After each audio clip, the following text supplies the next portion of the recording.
Serikali ya jimbo la Niger nchini Nigeria imeahidi kuwalinda watoto dhidi ya matukio ya utekaji katika kipindi hiki kuelekea sikukuu za mwisho wa mwaka za Krismasi na mwaka mpya. Hayo yameelezwa jana Jumatatu, Disemba 22 mwaka 2025, wakati serikali ya jimbo hilo ikiwapokea watoto na walimu 130 waliotekwa nyara na kuachiliwa huru baada ya kuwa mateka kwa muda wa mwezi mmoja. Utekaji wao kutoka shule ya bweni ya Kikatoliki katika jamii ya Papir, jimbo la Niger, ni miongoni mwa matukio makubwa ya utekaji katika historia ya Nigeria. Hakuna mtu au kundi lililodaiwa kuhusika na tukio hilo hadi sasa, lakini wakazi wa eneo hilo wanayalaumu makundi yenye silaha yanayotafuta fidia. Utekaji nyara shuleni umekuwa ishara ya ukosefu wa usalama katika nchi yenye idadi kubwa zaidi ya watu barani Afrika. Sasa mamlaka zinasema zinaimarisha hatua za kiusalama. Mratibu wa kitaifa katika kituo cha kupambana na ugaidi cha Nigeria, Adam Laka, amesema wanatekeleza hatua za muda mfupi za ulinzi katika maeneo hatarishi dhidi ya watoto na jamii kwa ujumla.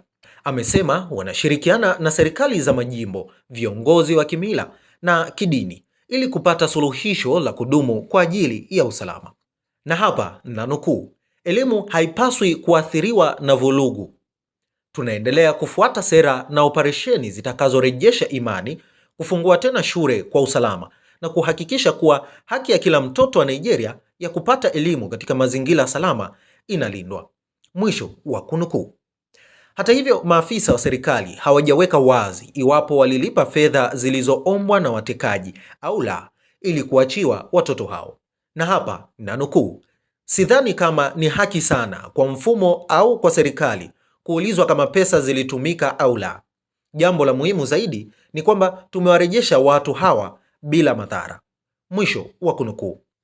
Alisema gavana wa jimbo la Niger, Mohamed Umabago, alipokuwa akizungumza na waandishi wa habari hapo jana.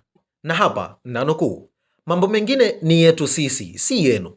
Kwa hiyo jambo la muhimu zaidi ni kwamba tumewapata watoto waliopotea na namna tulivyofanya hivyo sisi tunaijua.